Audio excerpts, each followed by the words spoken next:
What's up, YouTube? Smells like Vin here, and I actually just did a vlog, but I really want to start a new series I'm gonna do, and that is a series I'm gonna call what the hell? There we go. Uh, a series I'm gonna call Classic Sabbath, and now when I did the series Classic Maiden, when I talked about Maiden's first 7 albums. A lot of people were like, well, why don't you just do the whole discography? And the reason is because my interest was in those first 7 records. That's the same deal here. Black Sabbath are one of my absolute favorite bands. But to be totally honest, I don't really have that much of an interest in them beyond the classic Ozzy era of Black Sabbath, Paranoid, Master Reality, Volume 4, Sabbath, Bloody Sabbath, and Sabotage. Now, that doesn't mean I'm never going to give the Dio stuff a chance, because I hear it's fantastic. You know what I mean? I'm not saying that's where I draw the line. But I really want this series to focus on the classic era of the band. So, Black Sabbath. I'm just going to get right into it. Released in 1970. Now, I'm not going to go into the history of Black Sabbath because I'm almost positive everybody knows it. I'm not going to talk about how they're the first metal band because I don't know if I believe that. I'm not going to talk about, although obviously they were influential, obviously. But I'm not going to talk about all that because everyone knows that. I'm just going to talk about the albums and why I love them so much. So, Black Sabbath, the debut, self-titled, is actually kind of an album that I'm a little indifferent on because I love a lot of these songs, and then there's some I don't like so much. And the problem with this record and reviewing it is there's about 9 fucking versions of this thing, and each one has different track listings and different songs on it. There's so many, in fact, that I don't really know how to talk about it, so I'm kind of going to split it up into different sections. But first, the production.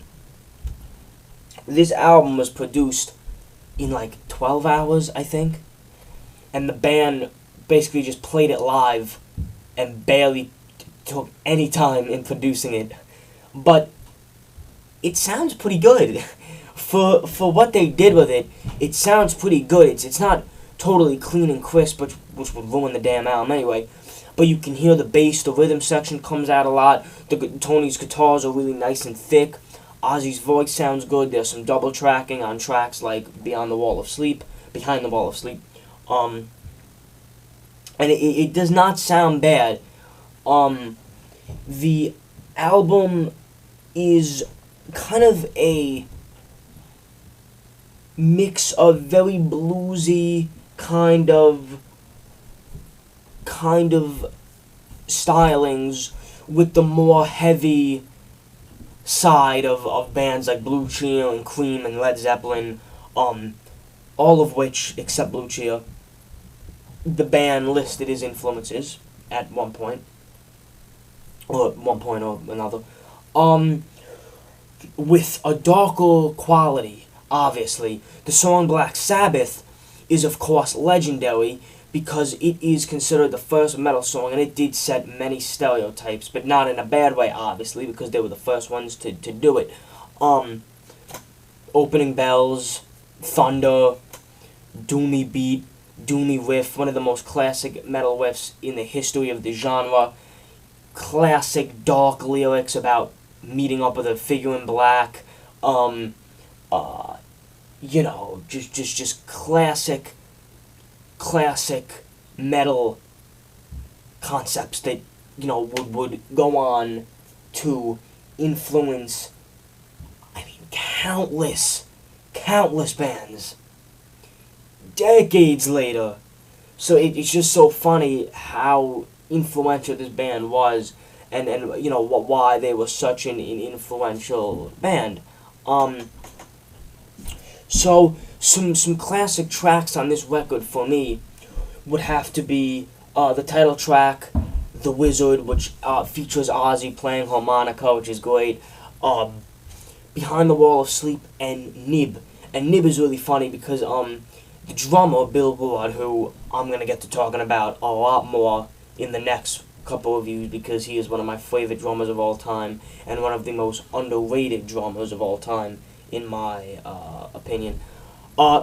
At this time period, the band said that his beard looked like a pen nib, ink and pen and ink, so they just named the song Nib, and the lyrics describe a man wooing over a woman, and they fall in love, but then the man reveals to her that he is indeed Satan, and that now she can never leave him, because he has her under his power.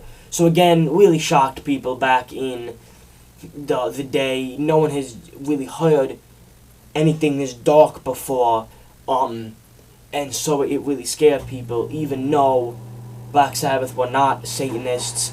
In fact, their music was more of a warning to stay away from such dark and evil things, which is why I love them, and they're one of the most ironic and misunderstood bands in history, and of course I'll get into that more when we get to albums like Paranoid, and my favorite, The Master of Reality.